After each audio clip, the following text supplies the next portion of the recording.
So Leo and I were having a good conversation. I'm gonna bring it up because it was really good. I think it'll spice this podcast up a little bit. Let's do it. Where once you mentioned in one of the men's breakfasts, Yes, about that you said, and I agree with them, by the way. So this is gonna be a good conversation. Yeah, good. Let's go. Which is, I don't even know what we're talking about. oh wow, Let's do it. I think we got 10 minutes to do this. All right. Which is that if my wife ever cheated on me, Oh, wow. that I would forgive her, and it would be totally cool to get back together and figure things out. Remember you mentioned that? Yeah, for Bud? sure. Yes. Yeah. Can you elaborate a little bit about that? So here's what I would say. So marriage is a metaphor of our relationship with Christ, right? So marriage is only a temporary thing that's here while we're humans walking around. So it's meant to be a metaphor of our relationship with Christ. That's why, like when like Paul talks in both Ephesians and Galatians, where he says, husbands, love your wife as Christ loved the church and gave himself for her. He points to this metaphor, right? So marriage is only a metaphor of our relationship with Christ. And so when we understand that marriage is a metaphor of our relationship with Christ, then the question is, have you ever been unfaithful to Christ? Yep, of course. Yeah, We say probably yes. daily. Yes. Yeah. Yes. And does he abandon us and leave us? Never. And we are called as Christians to be more Christ-like, right? And so All day. we're called to be different in that sense. And so whenever I say, like when Jesus talked about divorce, so the people actually came to him and they asked him, what about you think about divorce? Well, we have to understand in the time of Jesus, first century and going back, is that a man had all the rights in divorce. So there was literally first century stories of men divorcing a woman over a bad meal. yeah. And- She couldn't cook. She couldn't cook. I'm going to divorce her. And literally they would give her a right of divorce. And so Jesus said, they're asking Jesus, is it okay to divorce? And Jesus said, I only allowed Moses to give the writ for divorce or the reasons for divorce because of the hardness of your heart.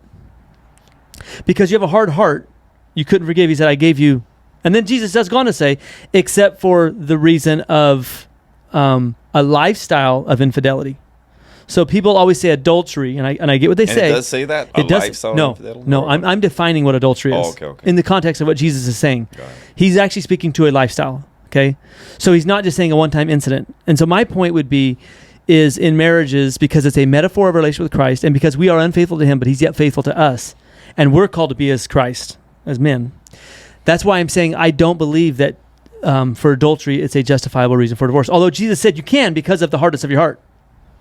So if you have a hard heart, there's your past. You can divorce. So I'm not here to say you're not theologically sound. What I am here to say is that I believe Jesus has called us to love more and be more than that. So one thing I did tell my wife and told my kids and made sure everybody knew that if in our relationship there was unfaithfulness on my wife's side, I would stay committed to the relationship. And I would say, like, if you have a woman who's unfaithful, a dozen times with a dozen guys, man, you've crossed some things there where I think it's a lifestyle. Okay. But I will say that if it's a sort of a limited scope of what it is, like a season, because people can go through different seasons. Sometimes husbands aren't being the men that they're supposed to be. Like the Bible doesn't even say that we're called, that the man, when you get married, you no longer have power over your own body and she has no longer power over her body, but you're one with another. And then it even says in Corinthians that we're to render due benevolence. Like literally you're supposed to have sex sometimes when you want to and you don't want to. And I know that in relationships, we always say, like, sometimes guys are like, I always want sex and she does it. Well, there's probably seasons where it'll reverse too. For sure. And so there are times in seasons where I don't think sometimes men are meeting their wife's needs and vice versa. And the Bible's against that. So what I'm here to say is that nobody here is perfect.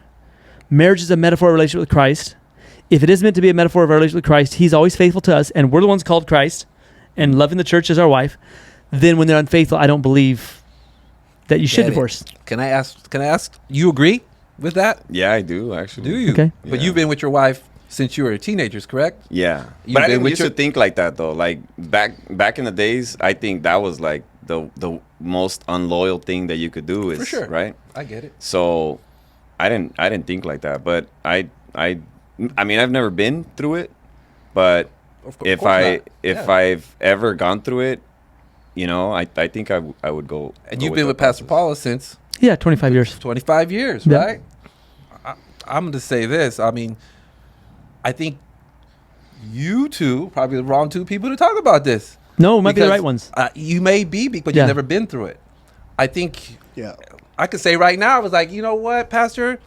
me and Pastor Paul have been going out for like 2 years, and how does that make you feel? You'd probably be like, well, Carlos, right? Yeah. And you probably have to call her up and say, what's, I'm just interjecting myself. And let me say this, now. you don't know exactly what me and Paul have went through too, so right? No, I do not know. Right. I do not know what you guys have been through, right?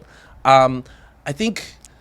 It's a tough one, though. Yeah. I think it's easier easy to said say. than done. Go ahead. Let me ask this question, Go ahead, ask the question. to both of you, because me and Carlos have kind of been through this Yes. a little bit. I'm okay? sure. Through it. Yeah, I'm sure. But let me ask you this: you say that in today, right? And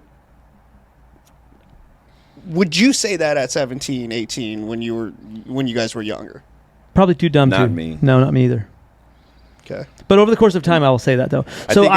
So you're not in my 20s and 30s, I started saying that. So in my you're- 30s, I was saying that. By the time I was 30, I was saying that. Yeah. So let me ask you this. I'm just trying to get some context straight. Yeah. Okay. So you're now coming from the place where you're saying, okay, I am not going to leave the relationship. Where is that coming from? Is it coming from the commitment of your wife or your commitment to Jesus? Commitment to Jesus. Say. Well, I was gonna say commitment to wife, Okay. commitment to my commitment to my relationship that I said I was gonna be there no matter what, you know. Well, But it's commitment to Jesus. What would Jesus do? Not commitment to Jesus. More like I'm committed to her because we got married. I married her. I chose her. True. If she made a mistake, a big mistake. That's a big mistake. that's a big mistake. That's a big mistake. Mm-hmm. She made a big mistake, but I'm gonna forgive her because what would Jesus do? But not. I wouldn't look at it. I would like to hear what you mean by that. I But would even say this. So that's what it's hard for me to find a place in Scripture where God said to divorce somebody. Even Hosea, when he marries Gomer, the prostitute, the town prostitute, he marries this woman as a metaphor again of God's love toward Israel. He marries the town prostitute. She goes out and starts whoring around, and God's like, "Yeah, go buy her in the auction block." Still, never once did God say, "Yeah, divorce her. She's horrible." This is the town prostitute. For sure. So I don't find Scripture where it says like God saying, "Yeah, divorce that one based upon this." What I'm trying to say is, I think if you look at the totality of Scripture, I think it's important to try to work things out. And the danger that I see, and the reason why I'm saying this is, so the danger that I've seen in a lot of, especially with young people, and I hear them say like, if you this, then I'm that. If you do this, I'm out type of stuff. Sure. The danger of that, you're setting yourself up for failure versus setting yourself up for success. Once you have kids, once you have a life together, you've built a legacy together, memories together, there's no person that can know me or love me like my wife. Period. So, and I get it. You know, that's why to me, I've made that commitment that if it ever comes up that it did or has, right? To be honest with you, I'm still committed to it because I believe the fruit of that is going to be better than the fruit of something else. And I'm not here to say, so I am here to acknowledge that theologically you would be okay if your wife is unfaithful in adultery to divorce. So get that out of the way. However, when you look at what I'm saying is the bigger picture of what marriage is, a metaphor of relationship with Christ, I do believe it is more Christ-like to say I'm fully committed to this relationship and we're going to work things out. I'm not here to say like she goes off and cheats and I say, I'm sorry, you're forgiven, everything's fine. No, there's some things to work through. Okay. But I do believe that if a marriage, especially when you get a family and kids and everything else involved, it is best to try to work things out. And I know that's not always going to be the case, especially if you deal with somebody who's not fully in love with Jesus. And obviously, you're saying this because she, on her end, also wants to work it out. Right. That's true. She may say, Very "Hey, true. you know what?" She might want to. I think the statistic is right 80% of divorces are filed by women, right? Isn't that what it is? Sure. Yes. Yeah. Because they say once they go that way, they do it for a reason, and they're pretty much out. They're out. Yeah. Correct. Right. And the largest triggering one reason is, I think, loss of employment. Okay. So when a man loses a job, that's actually the biggest No, reason. but the point that you're bringing, Carlos, is good because for women is different. Like sex It is. for men is way different than sex for women. And when Sex a for a woman, man is necessary.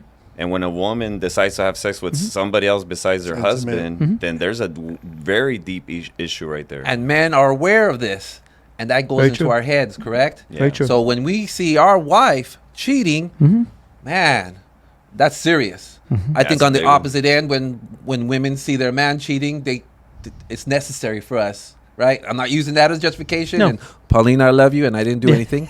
But Yeah. but when we see our woman cheat, it's because we're lacking, and that now you're it's a blow to our ego, right? And that's just a real thing. It's a blow to our ego, and man, we don't know. Now you have that in the back of your head. And that perpetually stays in the back of your head because now, can I trust you? Yes. Now, Yeah, all when the relationships relation are built goes on on, trust. it's not fair to her even to Well- stay in the relationship for me to be that way. But it's also magnifying prior to the cheating. It's magnifying whatever issue the relationship was already having. True. Now I'm lacking. Now, whether or not you had the awareness of whatever the relationship was lacking, now it's going to be blaring. For sure. And now it actually created more emotional damage. And now you're probably something that you were maybe, I'm not justifying, but maybe you were completely unaware. Maybe you didn't sit there and take care of her needs, and now you're emotionally damaged. And I think that that's where it's like, I don't think I'm gonna speak for you for just for Go a ahead. second, No, but go I ahead. don't think me and Carlos have an issue with you saying you're gonna stay with True. your wife. Like that's like 100%. Like I think we agree there. But I think that to say that from the comfort of now versus when you're actually in it. True. Yeah. Right? Like I can see in your eyes right now, you it's affecting you, right? And I'm just sitting there saying, like, as a man, when you go, you talk about the functional foundation of your being. As a man, you go to work because to be a provider for your family. We're talking identity at this point, right? You're talking now like the foundation being like heavily rocked, right? And if you're a man of Christ, like 100%, I don't even question that. But man, are you going to get rocked? And I think that's where it's like there's some hard work, because it's not just work with you and your wife. It's work now that's got to be done solely just your work and just your work. I'd almost prefer you to say, I would like to be that way, instead of saying, I will be that. I would be that way, because I really don't think you guys know what comes with all that. Yeah. I do. All Like the we emotions can't that say come with it, you know? Yeah, we can't say what But we would I'm saying do. I would like to be that. I would. What you're saying, man, I would love to be that guy, and I think I could be that guy. I Yeah. could forgive. I could forgive because I've gone through it. I believe I could forgive, but it all had to do with circumstances, the situation, the this and that, Lifestyle. exactly, and it had to do with all those factors. Yeah. But so the way I answer that question is, I'm not going to say that no, I wouldn't, or I'm not going to say yes, I would. Yeah. I would like to be Christ-like and go that route. That makes sense. That's the Yeah. way I answer Yeah, that and question. so to I like me that. would be like, I think you can make decisions while you're in your right mind versus while you're in the heat of the moment. All day And so long. what I want to be is a person of principle that says, I made this decision while I was in my right mind. In So that when the advance. moment comes that the chaos is going on, Okay. I already made this choice over here. Speaking it into existence. Yeah, and so like David, before he fought Goliath, he'd already decided True. when the sheep gets attacked, I'm going to kill whatever's the obstacle. So he made that decision in his right mind in little moments along the way. And so when it came to the giant Goliath, he was like, oh yeah, I'm ready for this too. So to me, I still would argue that it would be, let's make these decisions right now in my right mind while like it's not chaotic, so that hopefully when I get there, and I'm not here to say that I could always live it out, but I do believe if you make the decision now, to me, in a marriage, you create more security, more safety, and more Christ-likeness when you say, if this ever happens, this is what I'm going to do. Now, I'm not here to say that it always works out, but I do think you can make the decision while you're in your right mind and say, this is my plan. In other words, I'm not waiting for you to slip up and I'm out. It's saying, if you make a mistake, I'm going to still be there for you. And I'm going to try to make it through it. And I'm not guaranteeing it, but this is what my intent is, Okay. my plan. So I this like is that. this is the Yeah. so this I'll is a qualify it. conversation. Is this a conversation that you're having with your spouse? yeah. Now, check this out. I was about to say that. My wife was the first one to say that to me before I said it to her. Oh wow. She said to me, because my wife's the type that she's like, for like in her family, men are like the scum of the earth. For sure. It's not even a feminist level. It's man hater level. It's like the next level. I got it. So when we first got married, in the first 5 years, she would say, if you ever cheat on Ooh. me, we're done. We're like straight up, like, don't ever do that to me. That's my wife. Until maybe 4 or 5 years ago, and we've been together for 19 years. 4 or 5 years ago, she said, I want to tell you something, that if you ever cheat on me, I would forgive you. She said that to me. And she said it first before I said it to her. So I was like, wow. So then I could cheat on you? No. Listen. But let me say- You said, It's either. but that was powerful though. Listen, That's powerful. there's powerful. one of two things going on here, Carlos. Okay. What's that, sir? One, right?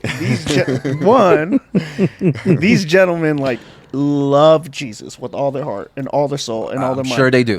Yeah. That's funny. Or The Lulu? Or where'd they do? or They married up. they married up. I knew you were going to say that. Both are true. Both are very true. I definitely married up for sure. Yeah, I did too, Hey. for sure. Okay. Well, I did too. All right. But I'm getting on this. but I would. And that's actually a heavy, both theological and practical question to ask. Yeah. And I think people should wrestle with those big questions. Yes. And I'm not here to say, like, once again, you could line up 10 theologians and probably 5 would agree with me and 5 wouldn't. But it's something that I've made in a practical sense. I made that decision for my life. That's what I'm going to do. And it has been a discussion. And I do think it's okay and healthy to discuss that. And I think the best outcome, like if you said, okay, what would be the best outcome 10 years down the road, especially when you involve kids and families and all that stuff that goes into it, it's probably best for the 10 year and 20 years down the road that you do stay together. Well, let me say this real quick. For you guys, though, and for all of us, we're older. So We it's are. easy to have this. The wisdom. It's easy to say this and have this wisdom about it. It is. And we're far along in our relationship with God that we could say this. And that changes everything. And Yes. it does. It does. Like Yeah. his point was earlier, it was like, at 17, would you say that? Yeah, But now don't you know. say it now because and a lot of the stuff is, I put a lot of investment in this relationship. So to lose all that over, like I said, circumstances, a one-time thing, okay, we can work through that. I was drinking. You know what? Maybe I was, as a husband, I was lacking at that point in time. Yes, okay, I guess I could work through that. So we as older men per se, we can make that. You're We can right. say that. So I know in this podcast we're supposed to be talking to the youth, and hopefully the youth are mature enough to understand that and make those decisions also coming from us because we're a little bit wiser, we're a little bit older, right? So I mean, yeah, it's different being older. Yeah, it you is can say that. different, And I could take it from you, Pastor Nate. That For sure. hey, you know what? You could say that, and you too. And you I too, could Raul. and I could hear how I could see how a young person would look at us and say, "Oh, these guys, their testosterone is really low," or maybe they're True. saying They got shots these for that now, old though. guys have no idea what they're Took mine talking down. about. Because that's what I would say, and if I was watching this when Cancel I was 20. culture, right? Yeah. Yes. So we hit on Jesus, right? But I want to hit on one other thing here, okay? In addition to Jesus, and obviously you guys have strong relationship with Jesus. We all do, right? Yes. And that's what's allowed us to be transformed. And to be honest, it's what allows us to say probably things that being committed. But talk about how you being in Christ, right? Abide in me and I in you. John 15:4, right? But can you talk about how you being in Christ actually has allowed you to make great decisions like picking out a wife? Talk to the single man here. Yeah, so I'll say a few things. My strong advice, because I've done it, is if you're looking for a woman, ask God. And I know everybody's like, I asked God. Dude, I asked God, and he gave me a dream and showed me who I'd marry. And I believe in a God that will literally be that involved in your life. So I literally mean ask God. I remember when I was 21, 22 years old, I was a virgin. I was like, God, I'm fixing to pop. I don't know if I can make any more years like this. And so I prayed, and I said, God, show me. I said, God, show me who I'll marry. And God showed me in a dream who I'd marry. And I believe that God will be that involved. So to any single guy out there, ask God to show you who you'll marry. That's good. And be willing to like embrace whatever he says. Like he's like, if it ain't the physical, whatever you wanted, or I would say this to a lot of the single guys, especially get older, 30, 40 years old, be ready because almost all the good women are going to have kids. Don't think you're going to find some diamond in her left with no kids unless she was unable to. Generally, every good woman, probably past age 30, is going to have kids in this world. Just accept that. So single guys, and I've heard too many guys thinking they're looking for the Barbie with no kids. Dude, you I don't know what fantasy land you live in. That's not the reality land. Right. Be willing to embrace a woman who already has kids, because the vast majority of good women past age 30 are going to have kids. So I would first say ask God and be ready for the answer, because I believe he will answer. So my advice is anybody single, ask God to show you. Pray, fast, whatever it is, till you hear from God. And I literally believe he will show you. I want to be in that prayer and be like, I want something else, God. I want she needs to be thinner. She needs to be like, no. Ask God, and he'll show you. And then be now willing to you're embrace. making me scared. Embrace what comes your way. Embrace what comes your way. It may not be Barbie with no kids. Yeah. Now, the way I did it was I wrote down a checklist. Ooh. This is the type of wife that I would like, and when I wasn't mature like that. For me, it was like, this is the type of wife that I would like. So I was dating around until I met my wife, and I said, dang, she checks off all the big check marks except faith, because she grew up Jehovah's Witness. I grew up Catholic, but when we started dating, we talked about that, because that was a big check mark for me, because I had just become a Christian. My mom's hammering me because she says, you're not a Christian, you're a Catholic, and she's a hardcore Catholic. But I knew that was going to cause a lot of fights. So when we decided to date, we said, let's go to a church that we both could go together. And once we checked that big check mark, then I just went all in. 9 months after I met my wife, I married her. And that's one mistake that I see young people make, that they're dating this girl that is obviously a ride or die. She's with you, you're broke, and bro, you marry her before you lose that I ride agree or with that. die. And I think a big mistake that young people make is that they take way too long to make that decision to just, let's go get married. I agree. Sure. Me and my wife dated for 9 months too. So like people that want to date for years, I don't know about that. Sorry. I would say that like it's okay to get married in. We know why it only took 9 months. They were ready to pop. You kind of gave it away. Yes. Oh, that's so good. But That's for the gospel's sake. Yeah. Yeah. I don't know if that's in the Bible, is it? Getting ready to pop. Just want to say it again. I'm gonna take notes. I'm gonna say, girl, you got 9 months. You got 9 months. 9 months. I'm ready to pop. That's all I could tolerate. 9 months. I'm ripe. Oh, I think our time's up. So. Oh. Sorry. Hopefully along the way there was something that edified. Is it getting hot in here? Or what? A little bit. I'm sure there was parts and aspects of this that will certainly edify, challenge, and grow people. And I know that we'll have a revisit of this one. There'll be a part 2 to this one. Let's do it. Definitely. Too much going on here. Too much fun to be had. Let's do Definitely. Yeah. If you want more content like this, just ask in the comments. it. There it is. There it is. We'll be back. So Carlos, thank you so much for your openness and Hey, loved it. Yeah, all that you I are. didn't know what to expect. I was a little nervous, but hey, we did this. it's good. And Leo, thank you as well for coming out. It's been a joy. Thank you, guys. Thanks. All right. Thank you.